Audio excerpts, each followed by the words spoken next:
শত চেষ্টার পরেও বাঁচানো গেল না চট্টগ্রামের রাউজানে গভীর নলকূপের গর্তে পড়ে যাওয়া ৩ বছরের শিশু মেজবাকে।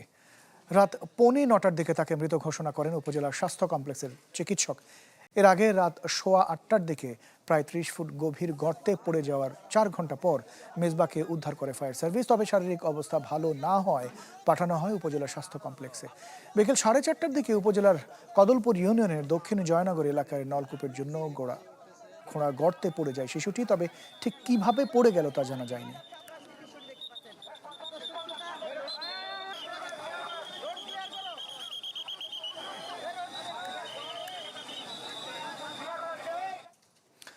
দর্শক, এই মুহূর্তের চিত্র আপনাদের জানাতে চাই। জুলকার নাইর আমাদের সাথে যুক্ত হচ্ছেন, আমাদের সহকর্মী।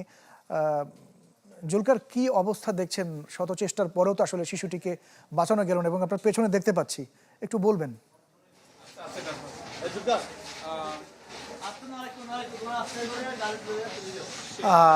5 ঘন্টারও উদ্ধার তৎপরতা চালানোর পর এই মুহূর্তে রাউজান যে স্বাস্থ্য কমপ্লেক্স, সেই স্বাস্থ্য কমপ্লেক্সে শিশুটিকে নিয়ে আসা হয়েছে এবং সেখানেই মূলত কর্তব্যরত চিকিৎসক তাকে মৃত ঘোষণা করেছেন এবং আমরা দেখতে পাচ্ছি যে শিশুটিকে এই মুহূর্তে মূলত তার যে মরদেহটি নিয়ে যাওয়া হচ্ছে তার যে গ্রামের বাড়ি সেখানে, এবং সেখান থেকে মূলত পরবর্তীতে তার যে দাফন সেটি আসলে সম্পূর্ণ করা হবে। এবং আমরা এখানে যারা স্বজনরা আছে তাদের কাছ থেকে যতটুকু আমরা জানতে পেরেছি যে প্রায় 3:30টারও পরে সময় মূলত এই শিশুটি যখন খেলতে যায় তারপরেই কিন্তু এই যে গভীর যে নলকূপ, সেই নলকূপটিতে শিশু মেজবা সেখানে পড়ে যায় এবং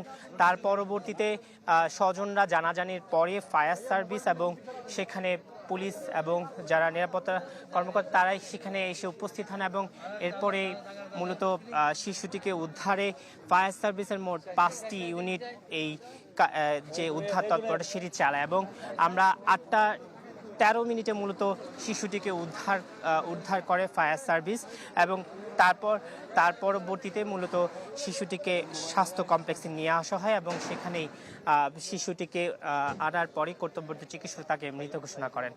তো তার পরবর্তীতে আমরা এখন দেখতে পাচ্ছি যে স্বাস্থ্য কমপ্লেক্সের থেকে শিশুটিকে এই মুহূর্তে তার যে গ্রামের বাড়ি সেখানে আসলে নিয়ে যাওয়া হচ্ছে এবং সেখানে আসলে তাকে দাফন করা হবে এবং আমরা এখানকে যারা খুবই মর্মান্তিক। অনেক ধন্যবাদ জুলকার নাইন আমাদের সাথে যুক্ত হয়েছিলেন। চট্টগ্রামের রাউজানে 30 ফুট গভীর এক শিশু পড়ে গিয়ে মারা গিয়েছে, তার খবর জানাচ্ছিলেন।